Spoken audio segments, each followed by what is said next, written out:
Hello my people, welcome back. If you're new, my name is Corey. This is a weekly vlog. I'm gonna make this vlog longer than my usual. I'm gonna attempt because I've been gone for some time and I feel like I should make up for it. Today I am getting ready to travel tomorrow. I have a long day of work, cleaning and maintenance, and then I get on a flight at 8 in the morning. I will be in New York this weekend for a speaking engagement and just, you know, good fun time. So there'll be a lot happening. That being said, I am about to go get on the road to go get my hair done. I'm gonna get a ponytail. I think that's probably my best option. Why is it always a mess in here? I'll just come back when my hair is done. Okay, bye. Was all I knew, you and me only. I did it all for you, still you were lonely. We could've worked it out, but I guess things change. It's funny how someone else's success brings pain. All right, so obviously I'm back. Oh, would you look at that? My battery's about to die. This will be your chance to build that relationship. So when you do this, your offboarding could be anything, obviously, depending on what your process is. But my offboarding looks like organized, deliverable. So I'm really particular with what I deliver. I always deliver some kind of cloud link, usually on Dropbox. And so when I send the Dropbox link, it'll be organized. They are organized by like number of importance. They're organized by category. They'll have like, they're labeled really specifically so that they're easy to find things in the folders. Just making sure you're super organized with that.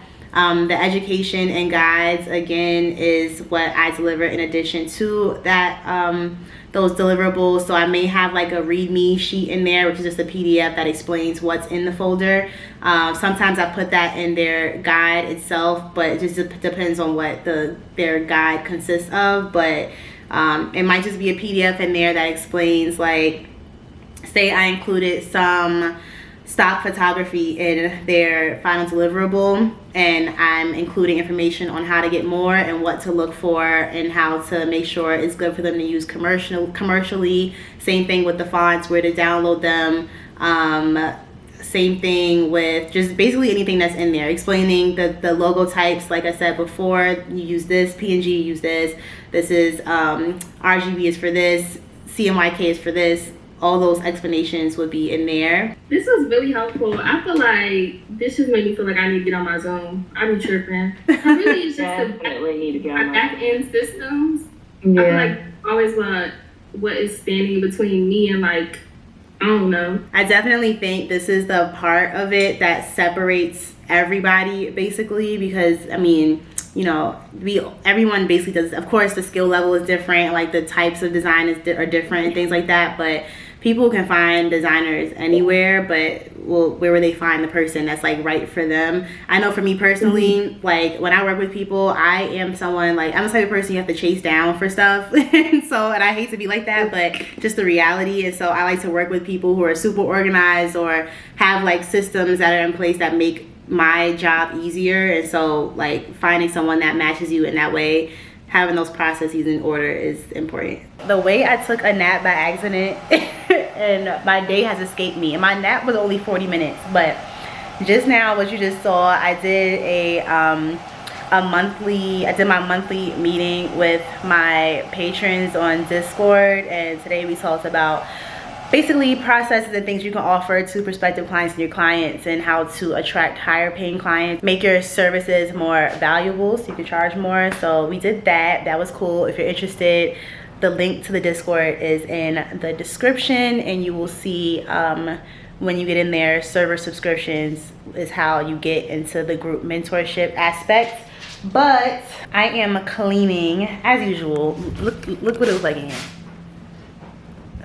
The endless pile of laundry that's always in this chair has arrived, not to mention the huge pile on my closet floor. So I'm about to fold all this laundry, and I'm about to start packing while cooking dinner and cleaning the apartment. I don't know how she does it. I don't know how she does it. It is 8:30 or something like that. My flight's at 8 in the morning. I might have to change it. I might have to take a later flight. I don't know, but we'll see. Winging it. Most important thing for me to do today is to pack and get my damn get my look together for Saturday, because I don't even know what I'm wearing. And I can't just be on people's stage looking raggedy, you know? Whenever I ain't got enough to fill it, won't knock on your door. I'll be there just waiting.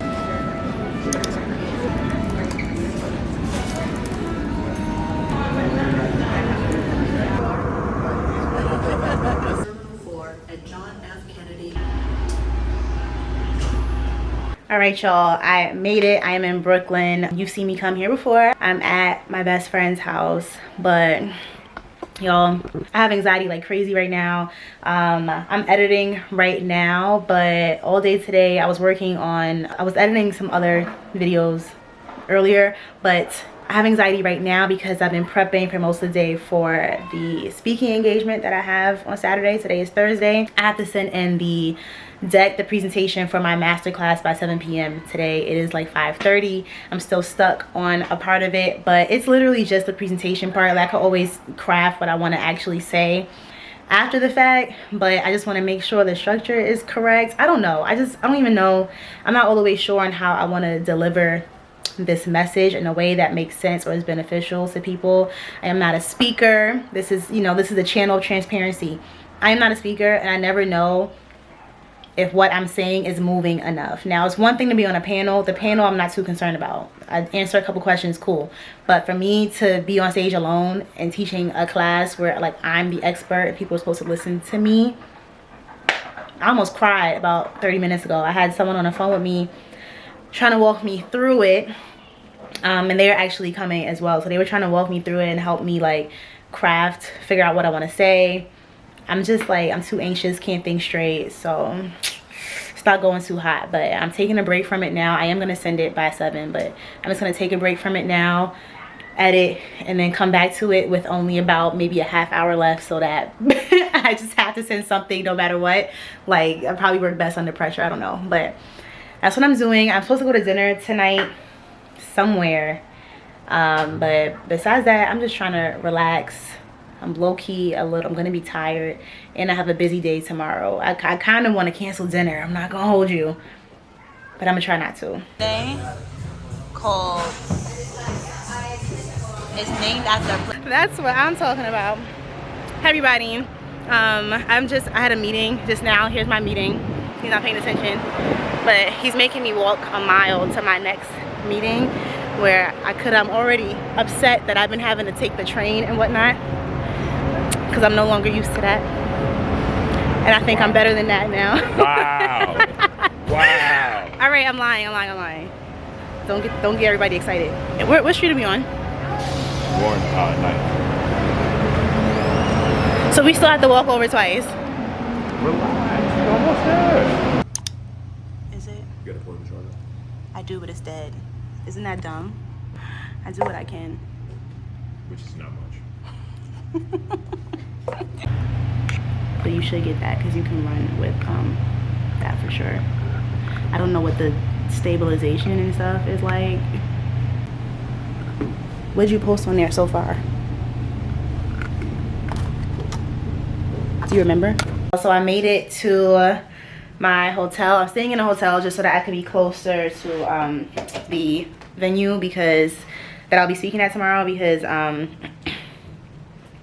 yeah, my best friend lives in Flatbush. I will not be doing all of that in the morning. So she's actually meeting up with me. She was in the city, so she's meeting up with me to go to Mad Dog. I'm staying in Fide-Eye. I'm in a hotel in Fide-Eye right now. So for those of you who don't know, Fide-Eye is the financial district, so basically like Wall Street area. Battery Park, I don't know if you're familiar, you know. I used to live here when I was 15-ish, 16, 17, I don't know, up until I went to college. Well, I went to college at 17, so maybe like 15, 16. And then I moved back here after college and stayed here for a year or two, maybe a year, I don't know. But very familiar with the area, and I'm excited to be back over here. And my best friend Iso, she used to work at the Equinox on Wall Street, and so she knows the area. So we're going to Mad Dog, because Mad Dog margaritas popping. You go there, eat, drink, have a good time. She was in the city, so she's about to meet me there. Before I go, I want to show y'all. This is the Fide-Eye Hotel. This is the tiniest hotel room I've ever been in my life. Makes sense because the financial district is, if you know, you know, like, it's gonna be small. But bruh, huh? This is the whole room. This is the whole room. Bed area, it does look nice in here and it looks modern, but bed area, that's a queen allegedly. I love the windows, whatever that's supposed to be. Bathroom is really nice. Tub shower situation. I'm not gonna hold you. Before I was in a they apparently have full rooms, like full bed rooms, and I booked that and I wasn't paying attention. Girl, I went downstairs and was like, I can't do this. The room was literally just the size of the bed. It was even smaller than this. So I had to go back downstairs and ask them to upgrade me, and they did. No problem, no extra fee, nothing to this room, and I'm content. Customer service A1. I wish the rooms were bigger, but the hotel itself is nice. The boutique hotel location is perfect. It is what it is. You know, I don't need much. I don't need much. I'll be here for 2 nights and I'm going back to Flatbush to stay with her if I stay another day. I might leave on Sunday, I don't know yet, but till then, I'm gonna bring y'all with me to Mad Dog. Let's go. First of all, I turned this camera on. Fuck you. What took you? What took you so long when I asked you to meet up with me? You know, I ran into some man. Is that the man? Listen, don't expose me on here. I thought you should stay. Bring food. And then let's make a brunch recipe or something. Tell him how much you missed me. I miss Corey so much. Yeah. I wanted to move. Like, I swear, being here now, only because I'm staying down here, and I'm so familiar with this. When I stay in Brooklyn, it's just like whatever, like I'm visiting. But here, it's like, this is my city. Like, now I want to move back. Yeah. Oh. You have to tell me when to go.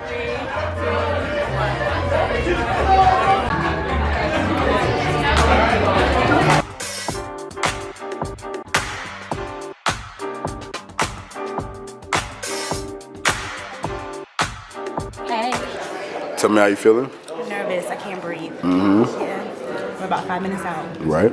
And you're doing a panel, right? Yes, we're doing a panel first, and then a master class later at lunch. I'm not too concerned about the panel because it's not all eyes on me. I'm sharing the stage. I was the queen. You're so stupid.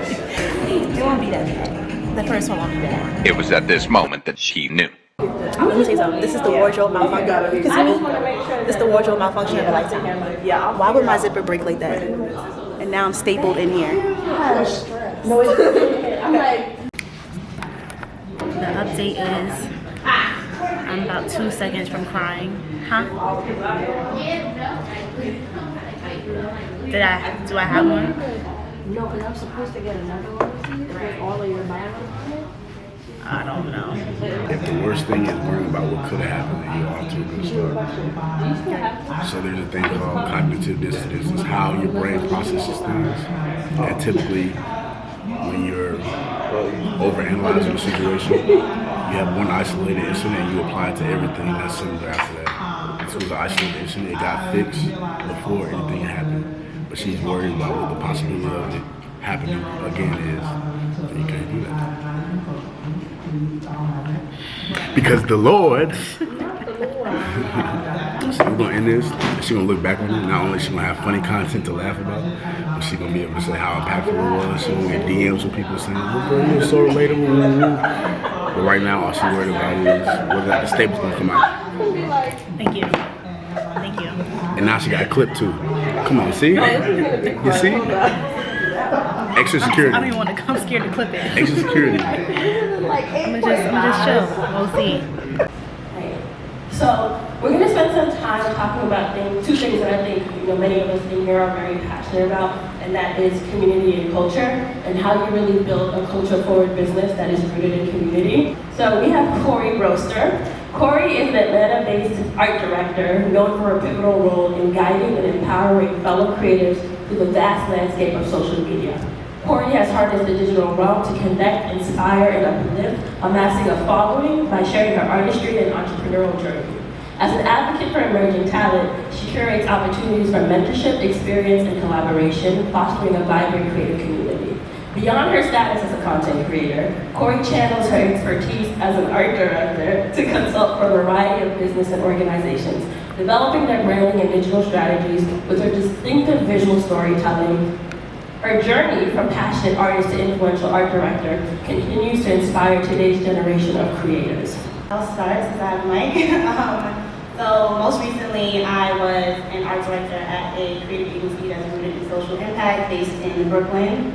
As a result of that, because I was there for the skill as a designer when I started into art direction, everything I did within that skill was based on whatever social issue, but rooted in community building. How do we activate this community? How do we put the directly impacted in the room, things like that. So it's always super focused on that. And I think in particular when it comes to social impact, one thing that we thought about a lot is when speaking about directly impacting people, how do we put the correct people in the room in terms of amplifying voices as well as the work they do.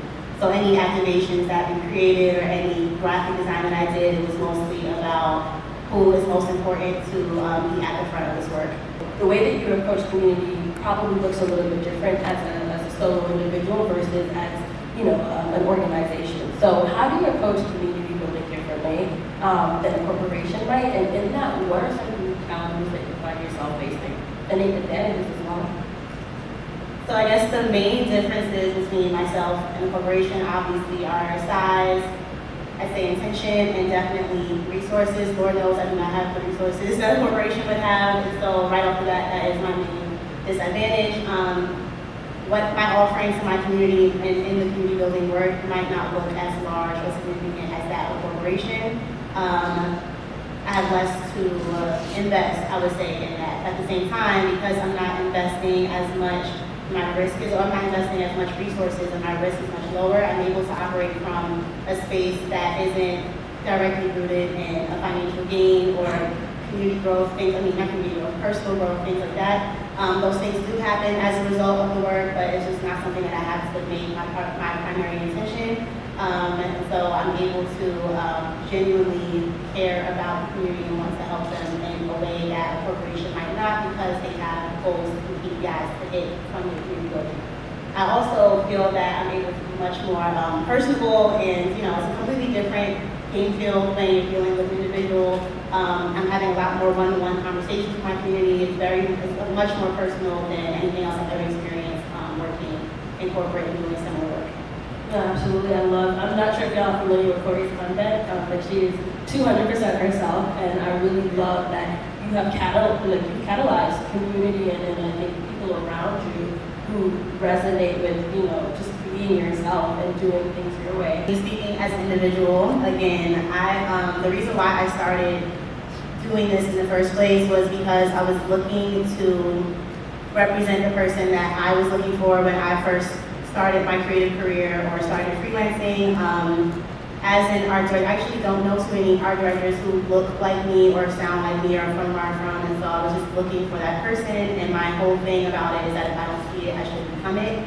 And so with that in mind, I am very much a part of that community, and I will never lose sight of that. And so a lot of my work is selfless, and it's kind of hard sometimes. The reality is we do need money, and now I am fully self-employed full-time, so it is a struggle at times, but the way I'm able to sustain a living comes a lot from, and I think this is greatly a part of the shift that we've gone through in 2020, where now larger corporations have conscious now and they're wanting to help people a lot more and whatever the case may be.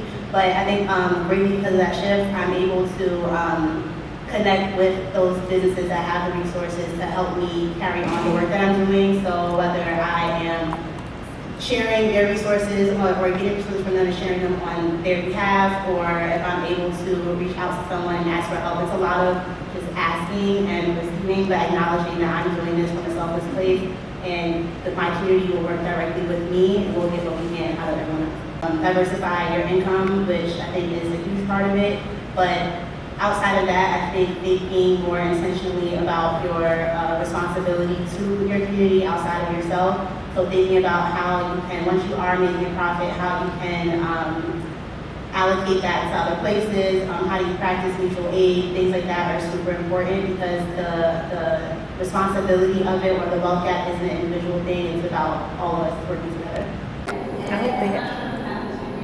I don't want to talk about this shirt again, but now that I'm on camera, I feel like I shouldn't talk about it. I just finished the first panel, and so now I'm waiting to find out what room my workshop, my masterclass is in. I don't feel as prepared for that one, but after the morning I just had, I'm just like, with the wardrobe malfunction, I'm thinking I'm gonna just go with it. I'm pretty sure that happened to me as a distraction for me to not overthink the speaking. I think that's what it was. Everything happens for a reason. Pretty sure that was mine. Pretty sure. So I'm not gonna think too hard about it. I'm gonna just rock out. Last one, let's do it. My name is spelled with a Q. I have a young mom, shout out to her. The long story short of my career story basically is creative professional meets creative influencer. I know some of y'all will cringe at the word influencer. I do all the time. I don't necessarily use it, but I'll get into why I'm using it today. Am I sliding through my own deck, or how does that work? He's managing from that. Okay. Did that work? Yes, we can go to the next one. Just go ahead. Okay. Well, like we said, we're going to discuss leveraging lights, essentially how to generate multiple sources of income online. I think that you all understand when I say that we're very focused on output. What we do is very important to us, it's like our identity, so sharing our work and what that looks like is important to us online. But I'm encouraging you all to kind of shift that mindset today and think a little bit differently, or understand that thinking differently about your output online can become a foundation for generating other sources of income outside of whatever your main thing is. The first thing I want to talk about is why show up in the first place, your purpose. A lot of people generally always say they want to grow their social media following, but why? Can anyone tell me why that's an interest to them? To make more money. Okay, go ahead. It's exposure to your business. That's what you're gonna say? Visibility. Yes, so that was also my main thing. I grew, I want to say this was 2 years ago. In January, I had 3,000 followers on Instagram. And in my head, I was like, I'm gonna grow this following. I had no particular reason other than I just want to grow. And I think my reasoning, without me having stated it out loud, was that I wanted more eyes on my business as a freelancer. My only source of income at the time was art direction and graphic design, and I've had that source of income for the entirety of, that's all I've done for my career. And so I'm thinking the more followers I have, the easier it should be for me to get more clients. I think I grew to that 10K at 20 days later, literally, after I said that. Now, yes, I had the picture there. It would have been, the proof would have been there, but eventually it'll pop back up. How many of you have met that threshold yet? You remember what it felt like? Okay, so I don't want to tell you too much. Once you have that K in your following count, something magical is supposed to happen. That's what I thought, right? What do you think happened for me when I had the 10K? Absolutely correct. Absolutely. I still wasn't thinking about money, but I was thinking about what can I turn this into, and what does this look like for me to now have an audience. So you want to identify who your audience is, what they're looking for, what they want to hear from you. Why would someone look to you versus the next person? All those things matter. Will create your story, and then from there you're able to open up plenty more opportunities. Hey, oh. Yeah. All right, who are you? Say your name. My name is Brooklyn. What do you do, Brooklyn? I'm a photographer, content creator, creative director. And what's your IG? Rich Homie Brooklyn. Yeah. And now you're so tell me what you want from me. Concentrating on my music, lover, and my babies. Every wanna ask the lady for a ticket out of town. It is a week later. Of course, as usual, I forgot to properly close out the vlog. But anyway, I just wanted to come on here and say that I'm outside, so forgive the noise. But I just wanted to say that I generally had a good time. Obviously, I had a bunch of hurdles, and it's still foreign to me. I'm not used to speaking or events like that or whatever. So my nerves were going crazy. But obviously, the motivational speech helped. The distraction, even though it was negative to me at the time, it helped a lot. And I don't know, everything always looks better on the other side, looks and feels better on the other side of it. So I don't know, I hope that was some kind of inspirational to somebody. And I enjoyed meeting all of you that I did meet there. I may have a recording of the full masterclass, so that might be something that I share in full later. But Again, if you want more of that information, I'll at least have the deck or like a recap of it in the Discord for the paid patrons to look at. So that'll be in the description, like I said earlier. But yeah, I will see y'all in the next video. Bye. All I knew, you and me only. I did it